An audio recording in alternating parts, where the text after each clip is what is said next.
금매로 시세보다 싸게 나온 정상 매물을 실거주자들의 당 앞에 허위 매물로 신고하여 정상적인 중개 행위를 방해하거나 자격증이 없는데도 중개 행위를 하는 등 부동산 거래 질서를 교란시킨 불법 행위자 80명이 경기도 수사에 대거 적발됐다. 김영수 경기도 공정특별사법경찰단장은 3일 경기도청에서 기자회견을 열고 집값담합 등 부동산 불법 행위 수사 결과를 발표했다.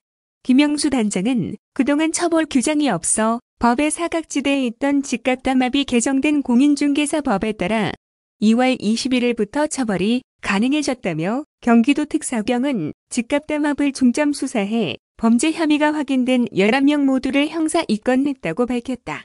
이어 도민들의 제보와 시 군에서 수사 의뢰된 아파트 부정청약, 불법 전매, 무자격, 무등록 중개 행위에 대해서도 집중 수사를 벌여 공인중개사, 불법 전매자 등 69명을 적발해 53명은 검찰에 송치하고 16명은 형사 입건했다고 설명했다. 범죄 유형별로는 인터넷 커뮤니티 등을 이용한 집값담합, 11명, 다자녀, 장애인 특별 공급을 이용한 아파트 부정청약, 22명, 권리확보 서류를 통한 분양권 불법 전매, 12명, 무자격, 무등록 불법, 중개행위 35명 등이다.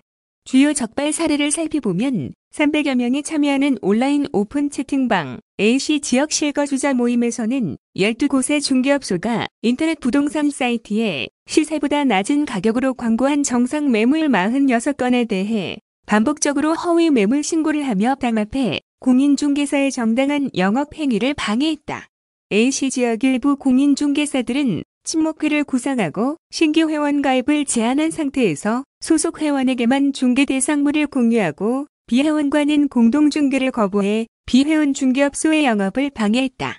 그런가 하면 아파트 청약 브로커 A씨는 성남 지역 일대 전봇대에 청약통장 다자녀 전화상담 환영이라는 스티커를 붙인 뒤화를 보고 연락해온 B씨를 브로커 C씨에게 소개시켰다. 브로커 C씨는 4자녀를 둔 B씨에게 청약통장, 공인인증서 등 청약신청 관련 서류 일체를 건네받고 브로커 A씨에게 소개비용 1,000만 원을 청약통장 매도인 B씨에게 5,500만 원의 대가를 주었다. 이후 C씨는 W아파트 다자녀 특별 공급으로 부정청약 당첨된 분양권을 전매 금지 기간 중에 불법 전매해 8천만 원의 부당이득을 취했다. 이 밖에도 공인중개사 자격증이 없는 D씨는 자격증이 있는 E씨와 공모해 중개업을 공동 운영하기로 하고 화성시의 E씨를 대표 공인중개사로 사무소를 개설, 등록했다. E씨는 지방에서 직장을 계속 다니고 무자격자인 D씨가 대표 직함명함을 만들어 사무소에 상주하며 중개 대상물 설명, 계약서 작성 등 모든 중개 업무를 수행했으며 E씨는 계약이 체결되면 단순히 계약서에 서명, 날인만 하면서 중개 보수를 나눠 가졌다. 현행 법령상 부동산 시세에 부당한 영향을 줄 목적으로 기업 공인중개사 등의 업무를 방해하는 자는 3년 이하의 징역 또는 3천만 원 이하의 벌금에 처한다. 무등록 중개 행위자와 부정청약 및 불법 전매를 한 경우에도 브로커, 불법 전매자, 알선자는 3년 이하의 징역 또는 3천만 원 이하의 벌금에 처해지고 해당 분양권은 당첨 및 취소될 수 있다. 김 단장은 최근 아파트 가격 폭등에 따라 부동산 시장에 대한 도민들의 관심과 걱정이 매우 크다면서 지난해 청약 경쟁률이 높았던 아파트를 대상으로 한 위장 전입 등 부정청약 수사를 마무리하고 3기 신도시 등 토지거래 허가구역 내 부정허가 행위를 집중 수사하는 등 공정한 부동산 거래 시장을 확립해 나가는 데 최선을 다하겠다고 강조했다. 다음은 세금 신고 위반 사례 적발 뉴스입니다. 부동산 취득세를 감면받은 후 유예기간 내에 다른 이용도로 세용 또는 제3자에게 매매하거나 중과세율 대상인 고급주택을 취득한 후 일반 세율로 축소 신고하는 등 법령 위반 사례가 다수 적발됐다. 3일 경기도에 따르면 도는 지난 2월부터 6월까지 군포시, 용인시, 오산시, 안성시 등 4개 시와 함께 지방세 합동 세무조사를 실시해 2,272건의 세금 누락 사례를 적발하고 총 30억 원을 추징했다.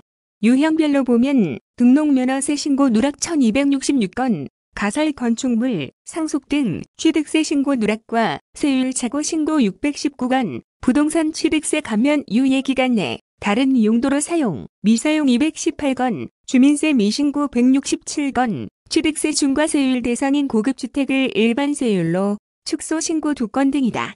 적발 사례를 보면 오산시에 살고 있는 A씨 등은 개발행위 허가에 대한 등록면허세뿐 아니라 농지 전용 등의 등록면허세도 신고를 해야 했지만 누락하고 세금을 내지 않아 이번 조사에서 200만 원을 추징당했다.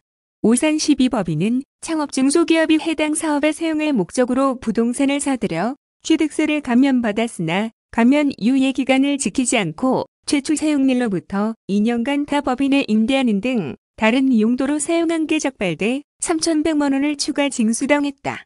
안성시에 거주하는 C씨는 주택을 새로 지으면서 취득세를 낮춰 신고한 경우다. 신축 주택이 고급주택에 해당돼 취득세 중과세율 대상이었지만 일반 세율로 신고해 세금을 적게 냈다가 적발돼 도가 1억 1천만 원을 추가로 징수했다. 일반 주택의 취득세율은 2.8%지만 고급주택은 10.8%가 적용된다. 군포시에 거주하는 D씨 등은 임대사업자 등록 후 임대 명목으로 부동산을 취득했다가 이를 자가주택으로 사용한 사실이 적발돼 1억 9,500만 원의 세금을 추징당했다. 용인시에 살고 있는 E씨 등은 사용 승인 없이 주택을 짓고 살다가 이번에 적발되고 나서야 취득세 1,300만 원을 신고, 납부했다.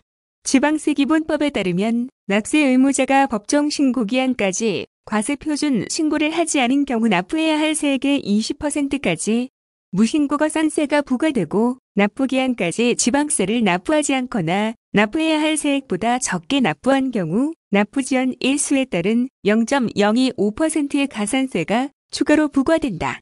최원삼 경기도 조세장 이과장은 공정한 세법질서 확립을 위해 경기도와 시군이 함께 협력해 법과 원칙에 따라 조세 행정을 엄정히 집행해 나가겠다고 말했다. 한편 도는 시군과의 지방세 합동조사를 통해 최근 3년간 총 291억여 원의 누락된 세금을 발견해 추징했다. 하반기에는 수원 등 5개 군과 협업하여 지방세 전반에 대한 합동조사를 계속 이어나갈 예정이다.